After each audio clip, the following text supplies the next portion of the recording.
Huwezi kuwa na kitendo kama kile tuliona jana kule Odhaya without county security team ya Nyeri kujua ni nini ilikuwa inafanyika. Inaonekana wazi kuna mtindo ambao mimi leo nataka kuzungumza wazi. Yes. Ni mtindo ambao unapangwa na serikali kwa kuhangaisha viongozi wa upinzani, wa kuhangaisha wale ambao hawaelewani nao, kwa sababu National Intelligence Service officers wako mpaka kwa sub county.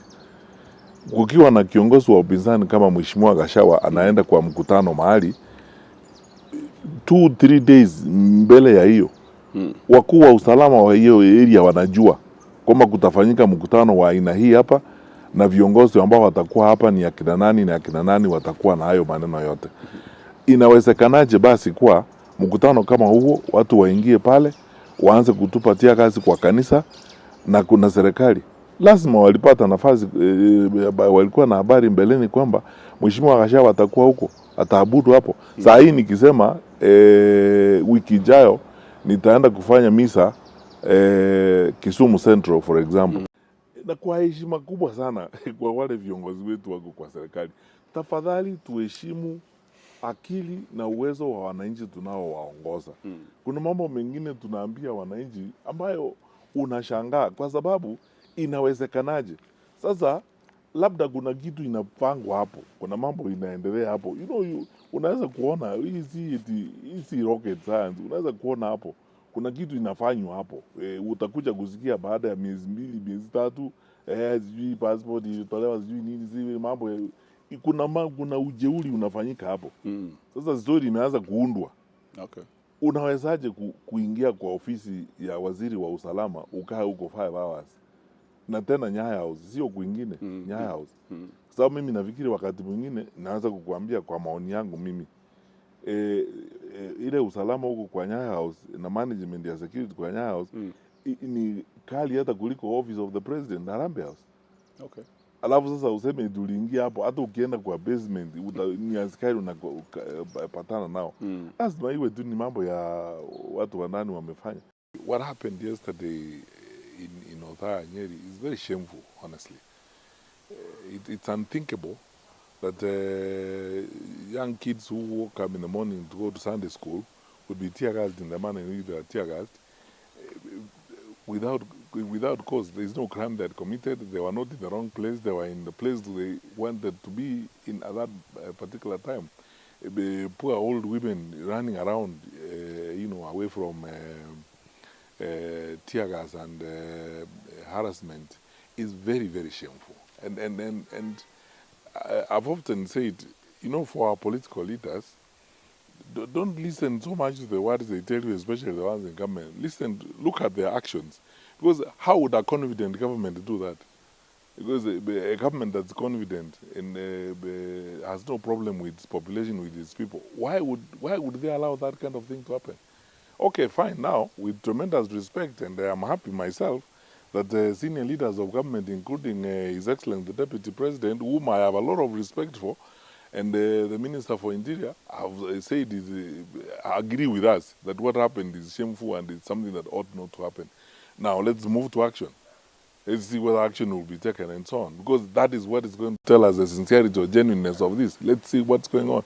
The pictures are all over the place. Those guys carrying AK-47 and so on. And then you see some strange things being said by leaders. Like I saw one leader from Laikipia saying something laughable, that Gachagua organized that so that he can seek sympathy. If he organized it, it's against the law. So why don't you arrest those people he was organizing that with? And this happened when Natembeya was attacked in Kabuchai, the same response.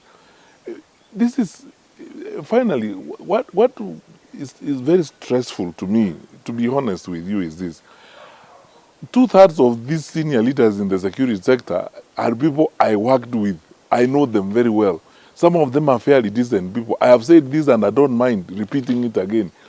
The Inspector General, Mr. Kanja, is one of the best police officers in the country. He was my GSU commandant when I was Minister for Interior. The DCI, hawa ni watu tumefanya kazi nao na ninawajua. Some of them are going to retirement. Why do they want their careers to be soiled by that kind of nonsense perpetrated by some third-rate politicians who have problems, and they think the best way to square out the issues is to go and beat up innocent children and women. And finally, for government, and with tremendous respect, mimi naheshimu serikali, I respect our leaders in government. You know, they are walking the country themselves to disaster, because you will never have enough bullets for 55 million or so Kenyans, and you can't shoot your way to electoral victory or what have you. You cannot intimidate people. You can't replace proper engagement with the public. So this effort of trying to create situations like some countries in the region is not going to work. Let's go to electoral contest. Kila mtu afanye yake. Wananchi wakiamua vile wataamua, basi hivyo ndivyo itakuwa. And then those in authority need to understand, in any case, by the way, this is the electoral mandate, which means it has an expiry date. If it comes to a point where it has expired in your case, you don't have to beat innocent children and women about it. Go say, sasa vile imekuwa iko namna hii, you know, kutakuwa na siku ingine. That is how life is, and that's how we become a mature country. But we shouldn't go the way that happened yesterday. Very, very shameful.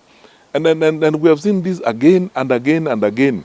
The level of arrogance that you see, goons, you know, armed people, were moving around. And you know, for me, no one will tell me, will give me lectures about, oh, we didn't know what was happening. A leader, a national leader of Gachagwa's stature, when they move to a particular place and they're going to have a function in a particular place, the county security team knows. The National Intelligence Service officers in that area knew that there was going to be a meeting that day. How can you tell me that they did not know there was a plan to disrupt the meeting? So this pretense and so on, okay, it will be tested. They have said they have all vowed action, including the Inspector General. Let's give them the benefit of doubt and wait for the action.